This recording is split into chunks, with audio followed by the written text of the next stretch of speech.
What is Zen? The short answer is, Zen is a methodology where you observe your suffering in your mind, your false self, that is caught between your immortal soul, your true self, and the impermanent and decaying of phenomena. Before we can get into what the Zen methodology is, we must first know what your mind, soul, and phenomena are. Knowing what these are from a Buddhist point of view is critical to understanding what the Zen methodology is and how we can use that methodology. The word Zen is the Japanese word for the Chinese word Chan, or the longer version Chana, that roughly translates to meditation or contemplation in a religious spiritual context in ancient Chinese, who derived that word from the Sanskrit word dhyana, which roughly translates to see, to observe the soul or discover the spiritual mysteries.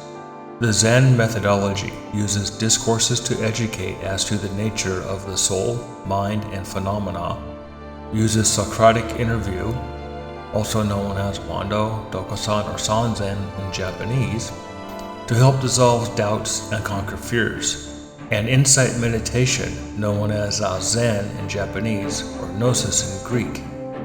This methodology is not original to China or Japan, where it has roots going all the way back to the Greek philosophies of Plotinus, refined by Socrates and Plato, and carried forward by many others.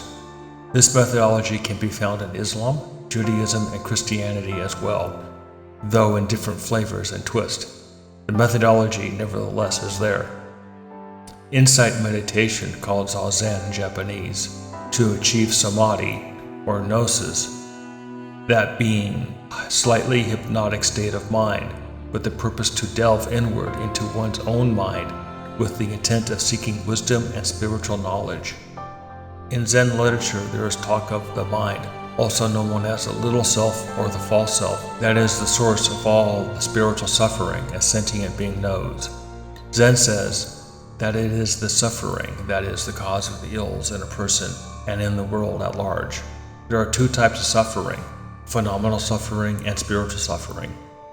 Phenomenal suffering is like being cold, hungry, and in pain due to injury or illness.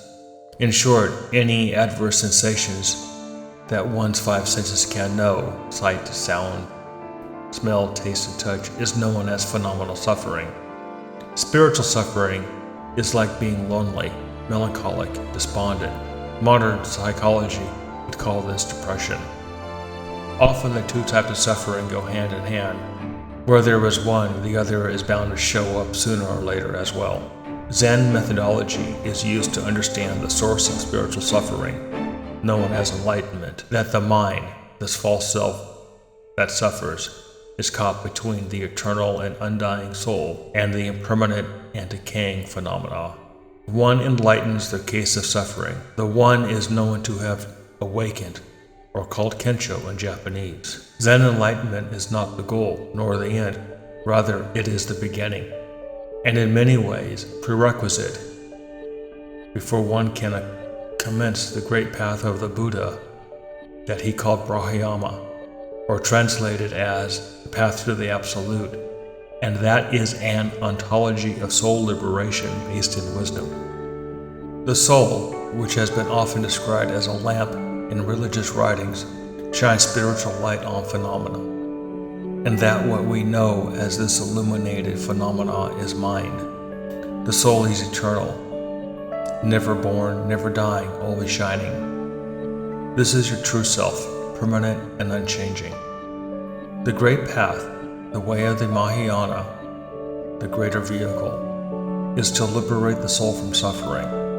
This is what the Buddha taught with the teachings of the Brahmayana, and the Zen methodology is an expedient means to do such. Essentially, phenomena is everything that is not your soul, termed as anatta in Pali, or anatman in Sanskrit. What is born, dies, rises and falls, that grows in decay is phenomena. Your body is phenomena, though your mind is not, for it is like a glue, a chain or binding, that is between phenomena and the soul. Only your mind can know suffering, whether the soul or phenomena knows not of it. Siddhartha Gautama, known as the Buddha, taught the path to the Absolute. A teacher in Brahmayana, his philosophy is stated in two documents, the Four Noble Truths and the Noble Eightfold Path. The sutras are sayings of the Buddha, and the suttas are commentaries on the sayings of the Buddha. From these sources form the Buddhist canon. The path to the Absolute is a liberation ontology based in wisdom. In this process of transformation, we ourselves liberate our own soul from the manifold existent suffering.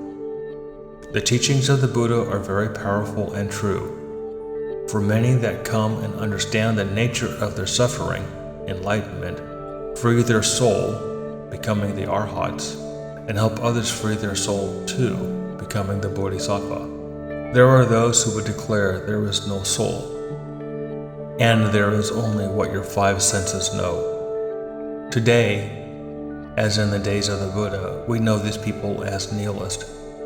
For them, Buddhism is seen only as a set of moralistic codes and rules to be followed, so to make this phenomenal existence a utopia. These spurious notions, also known as false teachings, are based in denial, mistrust, and suspicion of what the Buddha is teaching, and they have no understanding or experience with one's own suffering, the methodology of Zen, or even the desire to learn. The nihilists assume they know all that there is needed to know, and will look no further. Now, if there truly was no soul, as the nihilists claim, then the Buddha's teachings would have directly said that.